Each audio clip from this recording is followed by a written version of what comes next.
इधर में नेशन में है மொத்த பேர் இங்கிட்டு பாக்குறேன் திருப்பி அலாரக में है सदन सदन में है आप அங்க பாக்குறேன் எந்திரிச்சு போகும்போது வேட்டையும் காணும் சட்டையும் காணும் உருவிட்டு இந்த பதஞ்சலின்னு ஒண்ணு வைக்கிறான் பாரு ஒரு பரதேசி வைக்கிறான் பாரு உலகத்துல யோகாவை எப்படி செய்யக்கூடாதோ அப்படி செஞ்சுட்டு இருப்பான் இவனே தொலைக்காட்சியில ஊட்டச்சத்து இல்லாது சத்துணவு இல்லாது சோவை வச்சு கொண்டு குழந்தைகள் பல லட்சக்கணக்கில் இருக்கிறாங்க அதுக்கு முதல்ல சோறு போடுறான் வரிக்கு பேர் என்ன சரக்கு மற்றும் சேவை வரி ஆனா சரக்குக்கு மட்டும் வரி கிடையாது எப்படிப்பட்ட நாடு நீயும் வாரம் ஒரு புது இந்தியாவை பத்து போட்டுக்கிட்டு கிடக்குற நாங்களும் வழி இல்லாம அதை வளர்த்துட்டு கிடக்கிறோம் எங்க பேசுறதா என்ன சொல்றாங்க தமிழ்நாட்டில் இருக்கிறவர்கள் மட்டும் என்ன மோடி அரசு என்ன செஞ்சாலும் எதிர்க்கிறாங்க நாங்க என்ன கேட்கிறோம் நீங்க எது செஞ்சாலும் நாங்க எதிர்க்கிற மாதிரியே செஞ்சா நாங்க என்னதான் செய்யுது ஏதாவது ஒண்ணு உருப்படியா இருக்க ஏதாவது ஒரு வேலை உருப்படியா இருக்கா கரின்னு கத்திட்டே இருந்தாங்க இப்ப வரின்னு ஆரம்பிச்சிட்டாங்க வரிக்கு பேர் என்ன சரக்கு மற்றும் சேவை வரி ஆனா சரக்குக்கு மட்டும் வரி கிடையாது எப்படிப்பட்ட நாடு என் தம்பி கல்யாண சுந்தரம் குறிப்பிட்ட மாதிரி அவர் குஜராத் முதல்வரா இருக்கிற போது நோ நகிகே ஜிஎஸ்டி பேசிட்டு என் பிணத்தின் மீதுதான் இந்த ஜிஎஸ்டி வரி மசோதாவை கொண்டு வர முடியும் இப்ப பிரதமரா இருக்கீங்களா பிணமா இருக்கீங்களா இப்ப எப்படி நிறைவேறிச்சு மொத்தமா ஒரு வாரம் நீங்க இந்தியாவுக்கு இந்த மாசத்துக்கு சொல்லுங்க இந்த பதவியேற்ற நாள்ல இப்ப எங்க போயிட்டீங்க நேத்து பாக்குறேன் அப்படி கரெக்டா எங்கடா போறாருன்னு கேக்குறேன் இத்தாலி இஸ்ரேல் போயிட்டு இருக்காரு இத்தாலிக்கு போயிட்டு இருக்காரு எந்த நாட்டுக்கு போறாரு வர்றாரு ஒரு திட்டத்தை போட வேண்டியது நாடெங்கிலும் மக்கள் ஐயோ அது சரியில்லை கத்திக்கிட்டு இருப்பான் பறந்துடுவார் அப்புறம் இதெல்லாம் மறந்துட்டு திருப்பி இறங்கி வேற ஒரு கூட்டம் போட்டு கிளம்பிடுவார் ஒரு தம்பி எழுதியிருக்கிறான் நீயும் வாரம் ஒரு புது இந்தியாவை பத்து போட்டுக்கிட்டு கிடக்குற நாங்களும் வழி இல்லாம அதை வளர்த்துட்டு கிடக்குறோம் இப்ப பணத்தை செல்லாதுன்ட்டு புது இந்தியா பிறந்துருச்சுட்டாங்க நானும் பல இடத்துல தேடிக்கிட்டு பார்த்தேன் எங்க பெத்து போட்டிருக்காங்களான்னு கேடுகட்ட ஒரு கூட்டத்துக்கிட்ட நாட்டை கொடுத்துட்டு வரி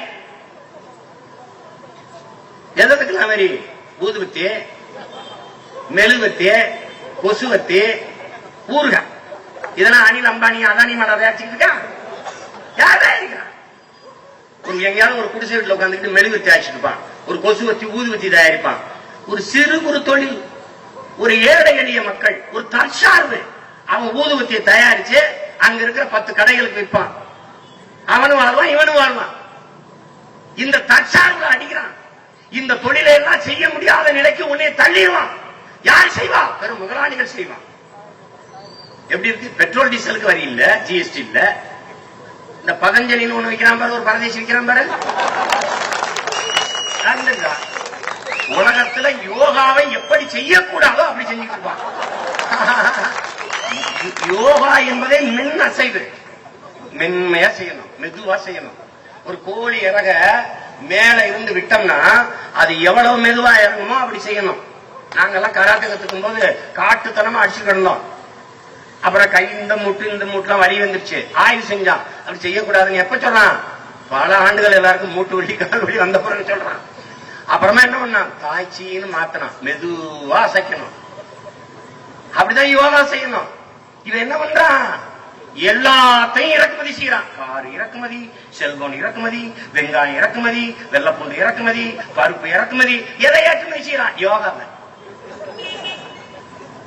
இந்தியா உலகத்திற்கு கொடுத்த கொடை யோகா இந்த இந்தியாவுக்கு கொடையா கொடுத்தவன் தமிழன் அதை நீ தெரிஞ்சுக்கணும் எனக்கு தான் நீங்க கத்துக்கிட்ட எங்கள் மூதாதைகள் வகுத்த ஓகம் தான் சமஸ்கிருத மொழியில் யோகாவா மாறி இருக்குது எனக்கு அதெல்லாம் சொல்லிட்டு கூடாது இந்த யோக கலையை எப்படி செய்யக்கூடாதோ அப்படி செய்வாரு இந்த ராம்தேவ் நீங்க என்னைக்காவது காலையில தொலைக்காட்சி பாருங்க அவர் தயாரிக்கிற பொருள்களுக்கு ஜிஎஸ்டி கிடையாது எப்படி இருக்கு நாம என்ன கேள்வி எழுப்புறோம் இந்த வரி சுழியம் 5 விழுக்காடு, 12 விழுக்காடு, 18 விழுக்காடு, 28 விழுக்காடு, இப்படி 5 தரமா பிரிச்சிருக்கு இந்த வரி. இதுல 5 விழுக்காடு ஜிஎஸ்டி போட்டிருக்கிற நாடு கனடா. என் அன்பிற்குரிய தம்பி தங்கிகள், என் அருமை பெற்றோர்கள் கவனிக்கணும். இந்த 5 விழுக்காடு ஜிஎஸ்டி போட்டிருக்கிற நாடு கனடா தன் நாட்டு மக்களுக்கு கல்வி மருத்துவத்தை தரமாக, சமமாக, இலவசமா கொடுக்குது. 7 விழுக்காடு ஜிஎஸ்டி போட்டிருக்கிற நாடு சிங்கப்பூர். இது தன் நாட்டு குடிமக்களுக்கு கல்வியை, மருத்துவத்தை ஆக சிறப்பாக இலவசமா கொடுக்குது. இதுல கல்வியில உலகத்தில் இத்தனை நாடுகள் இருக்குல்ல, அதுல 3வது இடத்துல சின்ன நாடு, சென்னையில் பாதிதான் இருக்கும் சிங்கப்பூர். 45 நிமிஷத்துல மொத்த நாட்டையும் சுத்திட்டு வந்துடலாம். அந்த நாடு உலகத்தரத்தில் கல்வியில் 3வது இடத்துல இருக்கு. இப்ப நாம என்ன கேள்வி எழுப்புறோம்? 28 விழுக்காடு ஜிஎஸ்டி வரி போட்டிருக்கிற என் நாடு இன்னும் 2 விழுக்காடு கூட சேர்த்து போட்டுக்க. ஆனால் கல்வி, மருத்துவத்தை தரமாக, சமமாக எல்லோருக்கும் இலவசமா தருவியா? தருவியா? அம்மையார் ஜெயலலிதாவுக்கு அப்பளவுல கிடைச்ச மருத்துவம் சேலத்துல இந்த கூட்டத்தை கட்டுக்கிட்டு என் சொந்த மக்களுக்கு இருக்குமா? தான் பேச்சு. அம்மையார் சோனியா காந்திக்கு உடம்பு முடியல, அமெரிக்கால மருத்துவம். சகோதரர் யுவராஜ் சிங்குக்கு புற்று, அமெரிக்கால மருத்துவம். எங்களுக்கு புற்று, நேர பாடையை கட்டி சுடுகாட்டுக்கு போக வேண்டியதுதான். என்ன மருத்துவம் இருக்க நீ ஒரு திட்டம் கொண்டாட, வரி ஒரே மாதிரி வரி. ஒரு இடத்துல உண்மை பேசியிருக்காங்க, ஒரே நாடு, ஒரே வரி, ஒரே சந்தை, அதை மட்டும் உண்மை பேசியிருக்காங்க. இது நாடு இல்ல அன்பிற்குரியவர்களே, இது சந்தை. இந்தியா ஏற்றுக்கொண்டிருக்கிற பொருளாதார கொள்கை என்பது வர்த்தக பொருளாதார கொள்கை, சந்தை பொருளாதார கொள்கை. திரும்ப திரும்ப என் தம்பி தங்கைகளுக்கு சொல்லுவேன், எந்த நாடு உற்பத்தி பொருளாதாரத்தை கையில் எடுக்கிறதோ, எந்த நாடு தற்சார்பு பொருளாதாரத்தை கையில் எடுக்கிறதோ, அந்த நாடுதான் பாதுகாப்பாக வாழும், வளரும். இந்த இளவு வரி, இந்த சனிய வரி, இதுல டோல் வரி வேறு, சுங்க வரி வேறு. கால கொடுமை, கால கொடுமை. அடிமை இந்தியாவில் கூட நாம் 50 கிலோமீட்டருக்கு 50 ரூபாய் கப்பம் கட்டி கிடக்கல. விடுதலை பெற்ற நாட்டில் 50 கிலோமீட்டருக்கு 50 ரூபாய் கப்பம் கட்டி கடந்து போறோம். ஒரு கார் வாங்கும்போது, ஈருள்ளி முந்துருளி வாங்கும்போது அதுக்கான வரியை எடுத்துக்கிறான். ரோடு டாக்ஸ், சாலை வரி. அது போக சாலையில 50 கிலோமீட்டருக்கு 50 ரூபாய் வாங்குறான்.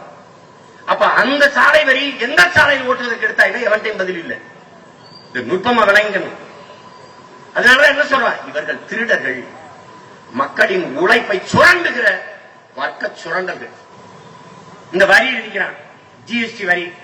எல்லா பயிலுங்க பாருங்க, நல்லா கவனிச்சுக்க. பல மாநிலங்கள் இந்திய நாட்டுக்கு கொடுக்கிற வருமானத்தை, பல மாநிலங்கள் சேர்ந்து இந்திய நாட்டுக்கு கொடுக்கிற வருமானத்தை விட தமிழ்நாடு மட்டும் கொடுக்கிற வருமானம் அதிகம். அவ்வளவு செல்வ வளங்கள் இருக்குது, அவ்வளவு வரியை நம்ம இந்த நாட்டுக்கு கொட்டி கொடுக்கிறோம். நுட்பமா கவனிச்சுக்கணும். எந்த மாநிலமும் எதிர்க்கிற காரணம் என்ன? நமக்கு இங்க பாருங்க, ஒரு ரூபா நம்ம கொடுக்கிறோம்னா 40 காசு தான் திருப்பி தருது மத்திய அரசு. 100 ரூபாய்க்கு 40 ரூபாய் தான் கொடுக்குது. ஆனா உத்தரப்பிரதேசத்துக்கு 1 ரூபாய் எடுத்துக்கிட்டு 1 ரூபாய் 80 காசு திருப்பி கொடுக்குது. அப்ப அவன் எதுக்கு போறான்? அப்ப எவ்வளவு தூரம் வஞ்சிச்சு விட்டுறான் பாருங்க. இந்த உரிமையை கேட்டு பெற வேண்டியது யாருடைய பொறுப்பு பாருங்க. ஏன் இதெல்லாம் இங்க செய்யல? எல்லாத்தையும் விட்டு கொடுத்துட்டான். கல்வி போயிடுச்சு, மருத்துவம் போயிடுச்சு. இனி எவனுமே தமிழ் பிள்ளைகளை ஒருத்தன் வந்து படிச்சு மருத்துவராக முடியாது. நம்ம அண்ணன் தம்பி அக்கா தங்கச்சியில வர்றதுக்கு வாய்ப்பு இல்லை. அத பெருமையா 25 இடத்துல ஒரு இடம் கூட தமிழர்கள் வரல பாருங்க. வர முடியாதுன்னா நான் ஏன் இது வேணாம்னு சொன்னோம்? வர முடியாதுன்னு தான் வேணாம்னு சொன்னோம். நீ நாங்க வந்துடக்கூடாதுன்னு இந்த நீட்டை கொண்டாந்து நீட்டின. 70 ஆண்டு சுதந்திர தினத்தை கொண்டாட போகுது நம்ம நாடு. 100வது ஆண்டு சுதந்திர தினத்தை கொண்டாடாது, என்ன வித்துருவோம். ஏறக்குறைய 70 விழுக்காடு வித்துட்டான். இதை முன்னாள் பிரதமர் ஐயா மன்மோகன் சிங், என்னை விட மோடி சிறந்த வியாபாரியாக இருக்கிறார். நான் சொல்லல, வேணா இருக்கு, அவர் பேசுறது இருக்கு. என்னை விட சிறப்பாக வியாபாரம் செய்கிறார். அவரு பொருளாதாரம் படிச்சவரு, சுமாரா தான் பேசுவாரு. இவர் நல்லா வேற பேசுவாரு. இதர்மே நேசன் மொத்த பேர் இங்கிட்டு பாக்குறேன், திருப்பி அலாரக சதன் சதன் மே அங்க பாக்குறேன். எந்திரிச்சு போகும்போது வேட்டையும் காணும் சட்டையும் காணும். இது ஒரு கொடுமை. கொடுமை கூடத்துக்கு சிக்கிட்டான். தப்பிக்கிறது வழி தெரியல. பாரதிய ஜனதா வேகமா வளருதாமே அப்படின்னு நான் சிரிச்சேன். ஒரு பழுவனை ரொம்ப பெருசா ஊதிட்டுன்னா என்னங்க நடக்குது? ஒண்ணு வேடிக்கையில சுருங்கி போகும். இப்ப ரெண்டுல ஏதாவது ஒண்ணுதான் அந்த கட்சிக்கு நடக்கும். அது நினைக்குது தமிழ்நாட்டுல ஏதோ கால் உண்ட போறோம், வேறு உண்ட போறோம். யார் வீட்டு கல்யாணம் பத்த கால் உண்டு? இப்ப நீங்க கால் உண்ட போறோம், வேறு உண்ட போறோம். நீ தலைகளை நின்று குன்ன குடிக்க அன்னக்காவடி தூக்கி பாரு. அது ஒரு காலம், அது ஒரு காலம். இவனே தொலைக்காட்சியில ஊட்டச்சத்து இல்லாது, சத்துணவு இல்லாது சோவை வச்சு கொண்டு குழந்தைகள் பல லட்சக்கணக்கில் இருக்கிறாங்க. அதுக்கு முதல்ல சோறு போடுற, அப்புறம் நீ நான் கறிங்கிறதா, கத்திரிக்காய்ங்கிறதா, வெண்டைக்காய்ங்கிறதா, சுரக்காய்ங்கிறதான்னு அப்புறம் சொல்ற. வயிற்றுக்கு இது எல்லாரும் பலவைய கறி முஸ்லிம்களுக்கு எதிராக கொண்டாந்தது. அதனால அது ஒட்டுமொத்தமாக உன் மாட்டுக்கு எதிராக கொண்டு வரப்பட்ட சட்டம். இது என்னைக்கு நீ புரிஞ்சுக்க போற? என்னைக்கு புரிஞ்சுக்க போற? அரசுதான் ராஜஸ்தான் இருந்து மாடு வாங்கிட்டு வந்தது. தமிழ்நாடு அரசுதான் வாங்கி கொண்டு வந்தது. தமிழ்நாடு அரசு அந்த வண்டியை தான் மறிச்சு அதிகாரிகள் அடிச்சு தீவிக்கப்படும். அப்ப அரசு எதுக்கு வாங்கிட்டு வருது? வளர்க்கணும். அப்ப மாடு வாங்க முடியாது, விற்க முடியாதுன்னா யார் வளர்ப்பா?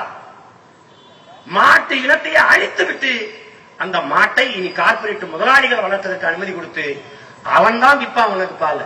நீ மாடு வளர்த்து பால் குடிக்க முடியாது. அதை புரிந்து கொள்ளாம இது இஸ்லாமிய மக்களுக்கு எதிரானதுன்னு ஏதோ உனக்கு பிரச்சனை இல்லாத மாதிரி நினைக்கிறது தவறு. ஒட்டுமொத்த நாட்டிலையும் உழவர் குடிகளுக்கு எதிரானது, மாட்டுக்கு ஆபத்தானது. அதனாலதான் நம்ம இதை எதிர்க்கிறோம். அதை புரிந்து கொள்ளணும் என் அன்பிற்குரிய சொந்தங்கள், என் அருமை பெற்றோர்கள்.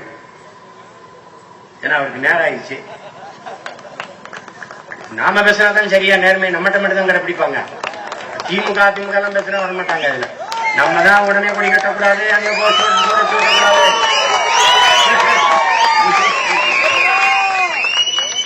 சரி, என்ன நம்ம நேர்மையா இருப்போம், அவங்களும் நேர்மையா இருக்கட்டும், ஒரு பிரச்சனை இல்லை.